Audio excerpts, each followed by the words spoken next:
Hello again. The British Home Office has confirmed that once Ukrainians arrive in Britain under the special and exceptionally generous refugee scheme, they will be able to apply at once for asylum in Britain without losing their favourable status as refugees. Ukrainians coming to Britain under the refugee scheme will be able to work and have access to a full range of social security benefits from the moment they land, as well of course as being able to use the NHS and send their children to school here. Asylum seekers, on the other hand, are unable to work for at least a year and their benefits are limited to £40 a week. One quite sees why Ukrainians coming to live in Britain would not want to give up the special rights they enjoy and then switch to being asylum seekers, with all the restrictions that this would entail. Fortunately, they can now have the best of both worlds. They will be able to stay here for the first 3 years as refugees and be able to work and claim all the benefits they please, but they will at the same time be allowed to claim asylum without losing their rights as special refugees.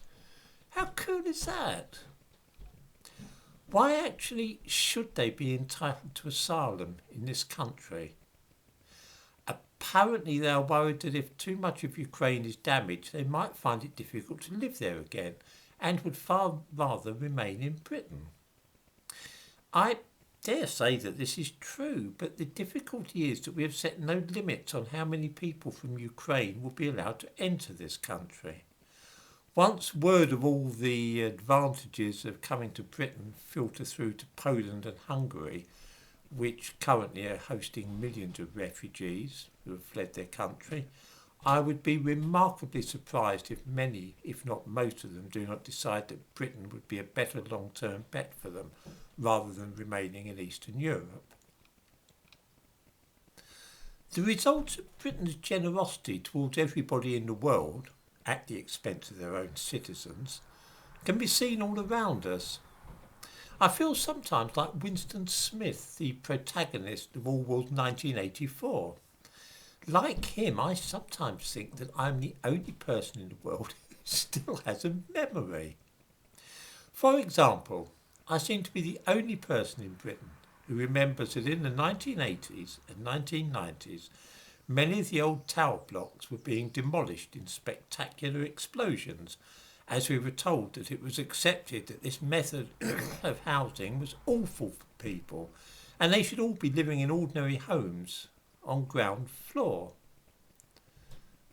in the foreseeable future. Looking around London and southeast England, though, the realisation strikes home that there are now more and much taller, bigger tower blocks than ever there were in the 1960s and 70s. In the East London district of Ilford, for example, the old department store of Bodgers has closed down, and on the site a 42-storey tower block is being erected. Even the highest tower blocks in Hackney, which were held as examples of the worst of this style of living, were only 20 storeys, about half the height of those now being built. I passed on a train through Croydon at the weekend and was astounded at the number of skyscrapers and tower blocks being built there. There too, the tower blocks being built on the site of an old college car park will be over 40 storeys. It seems that nobody but me remembers the promises that there would be no more tower blocks, or that everybody from now on would live in normal houses. It is, of course, immigration which has prompted this change of heart. There simply is not room in the capital for all those newcomers, and the only practical way to accommodate them all is to turn every suburb into a miniature Manhattan, with high-rise buildings all around.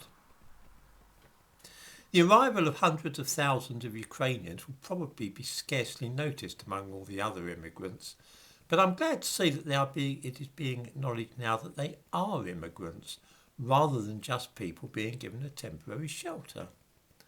In the description to this video I give a link to a news item about the status of Ukrainian refugees.